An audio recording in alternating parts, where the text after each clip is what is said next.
Today I'm going to go over 3rd Nephi chapter 10 a little bit. I got to hopefully make this short and quick, although there's so much that I want to share, but I'm saving that for a future video and also a blog. There's going to be a lot coming. But here in this chapter, the 3 days of darkness is spread over the land. The Nephites and Lamanites who survived, they're lamenting, crying, weeping, and howling. And they hear a voice from heaven, and it's Jesus Christ speaking to them, telling them that they were spared because they were just that much more righteous than all the people that were destroyed. And he tells them that he would have gathered them so many times, but they didn't want to. They were too busy, wrapped up, getting gain. That seemed to be the primary focus of Nephites throughout the history of the record, getting gain. And so here we find ourselves. And so in 3rd Nephi chapter 10, when Jesus Christ finishes talking to them, while they're enduring this darkness, they began to weep and howl and lament again. And the 3 days of darkness ended. And in verse 9 we read, "And it came to pass that thus did the 3 days pass away, and it was in the morning, and the darkness dispersed from off the face of the land, and the earth did cease to tremble, and the rocks did cease to rend, and the dreadful groanings did cease, and all the tumultuous noises did pass away." Verse 10, "And the earth did cleave together again, that it stood, and the mourning and the weeping and the wailing of the people who were spared alive did cease, and their mourning was turned into joy, and their lamentations into the praise and thanksgiving unto the Lord Jesus Christ their Redeemer." These are the people who did not stone the prophets. All the people that stoned the prophets killed the righteous because of their secret combinations. They were all destroyed, and these people were preserved. And how grateful were they?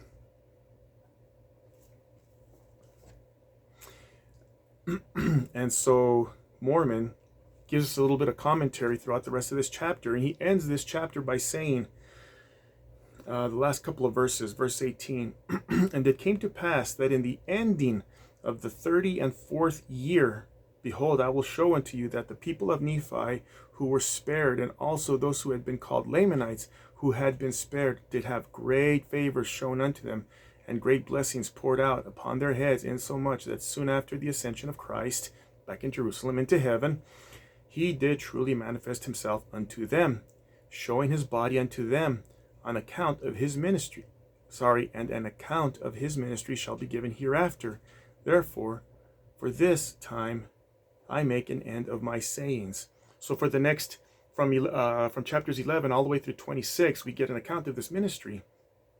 So demonstrating that Jesus Christ did visit them. And what were the people murmuring about just not too long ago? Well, if we go back to Helaman chapter 16, when Samuel the Lamanite had come to testify that Jesus Christ was going to come, there were people that did not believe. They cast arrows and stones at him. And they said, going back to Helaman chapter 16, "And they began to reason and to contend among themselves, saying that it is not reasonable that such a being as a Christ shall come. If so, and he be the Son of God, the Father of heaven and of earth, as it has been spoken, why will he not show himself unto us, as well as unto them who shall be at Jerusalem? Yea, why will he not show himself in this land, as well as in the land of Jerusalem? But behold, we know that this is a wicked tradition which has been handed down unto us by our fathers, to cause us that we should believe in some great and marvelous thing which should come to pass, but not among us, but in a land which is far distant, a land which we know not. Therefore they can keep us in ignorance, for we cannot witness with our own eyes that they are true." And because of their doubt, all those hard-hearted people, they ended up being destroyed. Maybe 1 or 2 or 3 repented and were proven wrong because as we read at the end of 3 Nephi chapter 10, Mormon tells us that at the ending of the 34th year, Jesus Christ visited them. Now keep in mind that it was in the beginning of the year that Jesus Christ had been crucified. Now, I'm